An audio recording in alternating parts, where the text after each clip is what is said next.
A figura mostra um fio comprido conduzindo uma corrente de 30 amperes. Próximo a ele está uma espira no mesmo plano, na qual circula uma corrente de 20 amperes. Dadas as medidas, A, B, L e a constante μ0, determine a força resultante aplicada na espira. Então a gente vai ter que olhar para cada um dos lados da espira e vai determinar então qual vai ser a força que atua em cada um dos lados, e depois a gente vai tentar calcular a força resultante. Bom, primeiro vamos lembrar que a força pode ser calculada por I, L, B, seno θ.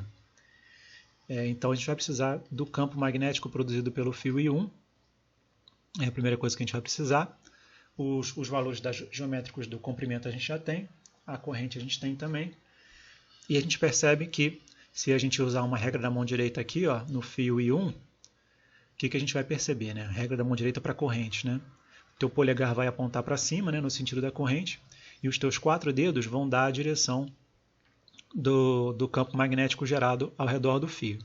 Então, se ele está apontando para cima, os teus 4 dedos então vão estar provocando um campo magnético que entra do lado direito aí do fio. Bota o seu polegar para cima aqui, e aí você vai ver que o campo magnético vai gerar nesse sentido. E aí, com isso, o campo magnético vai entrar aqui do lado direito do fio e vai sair do lado esquerdo do fio.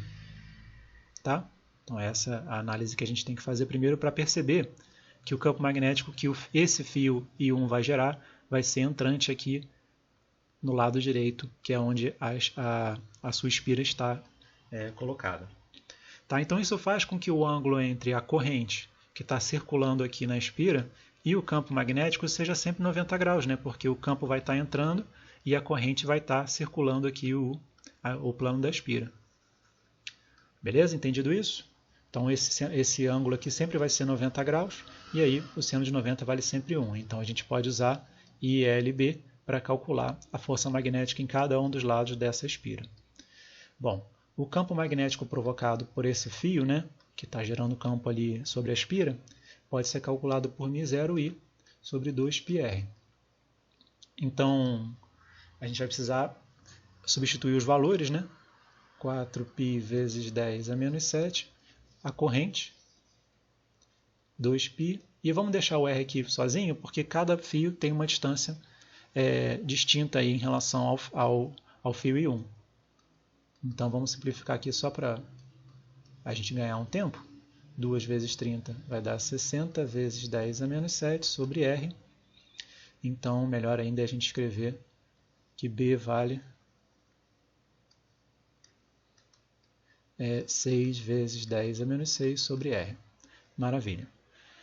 Bom, de cara eu já posso simplificar um pouco o meu problema, porque o que eu posso perceber? Bom, se o campo está entrando no plano da página e a corrente está para a direita nesse fio aqui e para a esquerda nesse fio aqui, a gente já consegue perceber que vão ser produzidas forças opostas, que vão se cancelar, uma vez que os dois fios estão à mesma distância do fio I1 e produzem forças em sentidos opostos. Basta você fazer a regra da mão direita usando a corrente para a direita, nesse caso aqui, o campo entrando, e aí você vai perceber que a força vai apontar para fora, e aqui a corrente vai estar para a esquerda, o campo entrando, e aí você vai perceber que a força vai apontar para baixo. Tá? Então, maravilha, a gente já percebe que essas duas forças se cancelam, não preciso me preocupar com isso. Agora, nesse fio e nesse fio, eu preciso me preocupar com isso, porque eles estão a distâncias diferentes do fio I1. Então, vamos dar uma olhada como é que vai ficar a força nesse fio. Então, o campo está entrando, nesse fio aqui, o campo está entrando, a corrente aponta para baixo, e aí a força magnética vai apontar então para a direita. Então, vamos fazer isso agora, vamos fazer a mesma coisa aqui, a força magnética vai estar apontando para a direita, é claro que a força magnética vai estar apontando para a esquerda nesse fio daqui, se a gente fizer o mesmo procedimento. Então eu já sei que eu vou ter que encontrar essas duas forças e subtrair uma da outra, porque elas são opostas, para a gente achar quanto vale a força resultante. Então vamos fazer isso, eu vou chamar essa aqui de 1 e essa aqui de 2, tá? Então vamos primeiro achar a força 1. Então a corrente vezes o comprimento, que é o L, que vale 30 centímetros, vezes o campo magnético, que aí eu preciso calcular quanto ele vale. Então vamos calcular o campo magnético provocado pelo fio 1. Vale 6 vezes 10 a menos 6 sobre a distância. Qual é a distância? É A mais B, né? Essa é a distância que esse fio aqui está do fio 1. Então A vale 1 centímetro, B vale 8, então 1 mais 8 vai dar 9 centímetros, 9 vezes 10 a menos 2. Então se eu simplificar aqui por 3, né? Eu vou ficar com 2 sobre 3 vezes 10 menos 6 mais 2, né?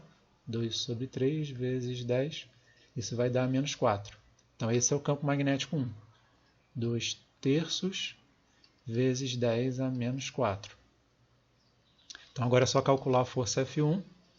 Então aqui vai ficar... Eu prefiro fazer assim, ó, dar uma sacada boa. Isso vai dar 2 vezes 3, 6, vezes 2 sobre 3, vezes 10 a menos 4.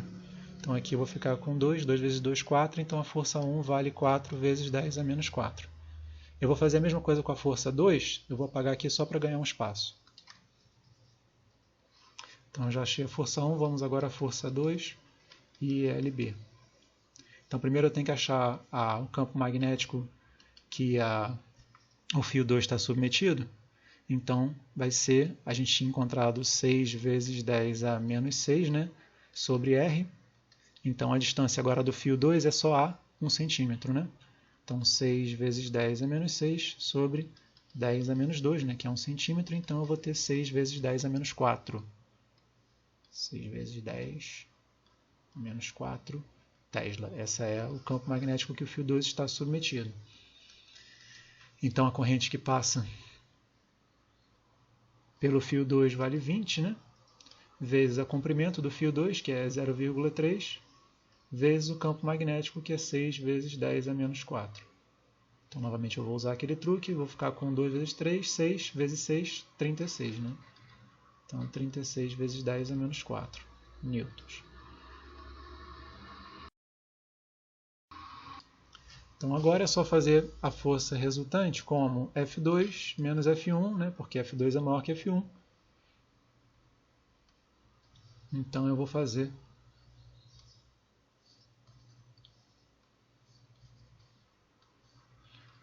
a força resultante será 36 vezes 10 a menos 4 menos 4 vezes 10 a menos 4. Então, essa força resultante será 32 vezes 10 a menos 4. Não tem essa resposta, né? Mas a gente tem 3,2 vezes 10 a menos 3.